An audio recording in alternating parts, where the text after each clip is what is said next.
What do I do if my kid relapses? I can tell you like a lot of what to not do. All right, like one of the things that you don't want to do that is a very typical reaction in here and almost everywhere else in the whole world is don't respond out of anger. Okay, there's a difference between being firm and tough and loving, which is one of the benefits of actually really being engaged in 12-step recovery, is it lets us navigate crisis. What happens to most of us in crisis when we don't have that is we're on the emotional roller coaster. And it's response, not reaction, response. Because there's also not like a total cookie cutter answer to that. Sometimes it's back to treatment. Sometimes it's out of the house. Sometimes it's get a desire chip and fix it.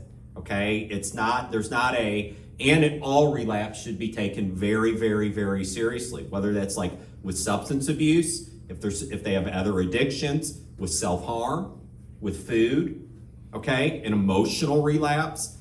But the other aspect of relapse that I look at, like from what I do on a daily basis, that is way more important than the actual relapse is because there's really two types of relapse that I deal with. There's somebody relapses on their own, they self-report it. That's freaking opportunity for growth. I love that. I love it. They're self-reporting. It means they have a conscience. They have some shame. And they want help.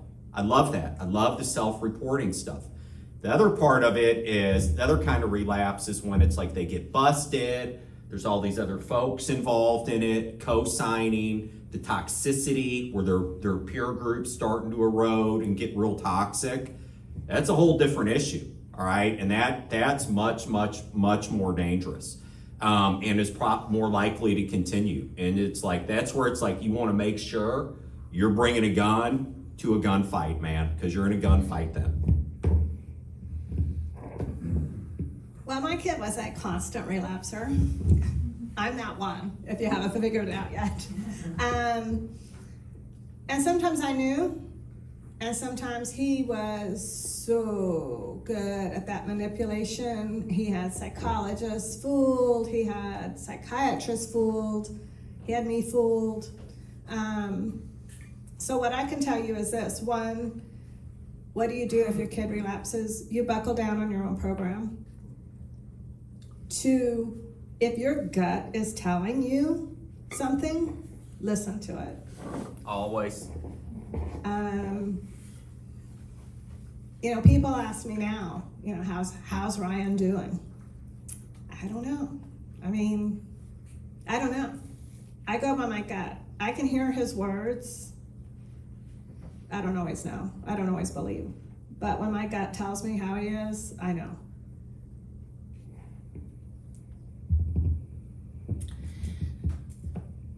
Yeah, I think you have to respond to it. And like Kirk said, certainly don't want to shame them or scold them or whatever, but you got to figure out what the next right action is.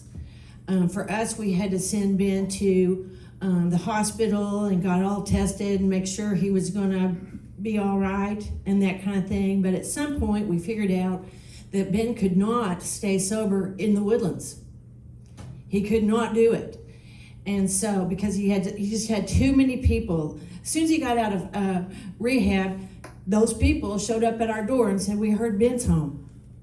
I thought I was gonna kill him, But so they were always there and they were always waiting. And so Ben, as it turned out, Ben couldn't live with us in the Woodlands. And so he had to live with a host family for the entire time. And sober living. That reminds me of the time I also said he went to the men's club.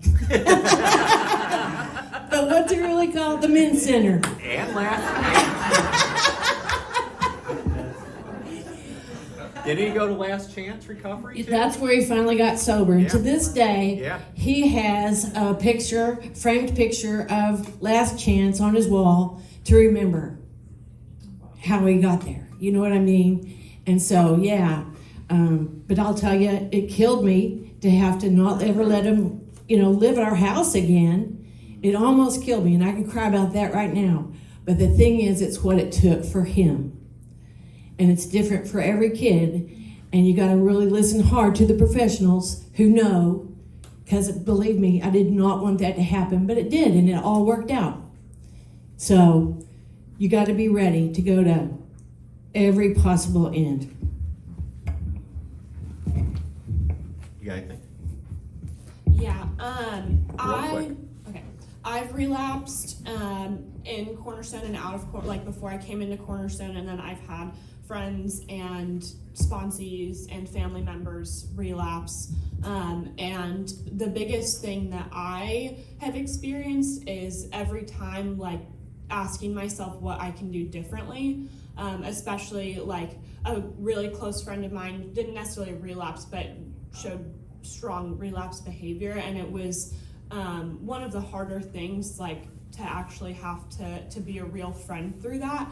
But a lot of what I've asked myself anytime, and then one of my sponsees went back out recently, or left the group recently, and every time I think what I've asked myself is like, what can I do differently? Not because anything is my responsibility, but I think there's always some way I can do something differently to be a better friend or a better sponsor, or do better in my own recovery, and see what did or didn't work for me.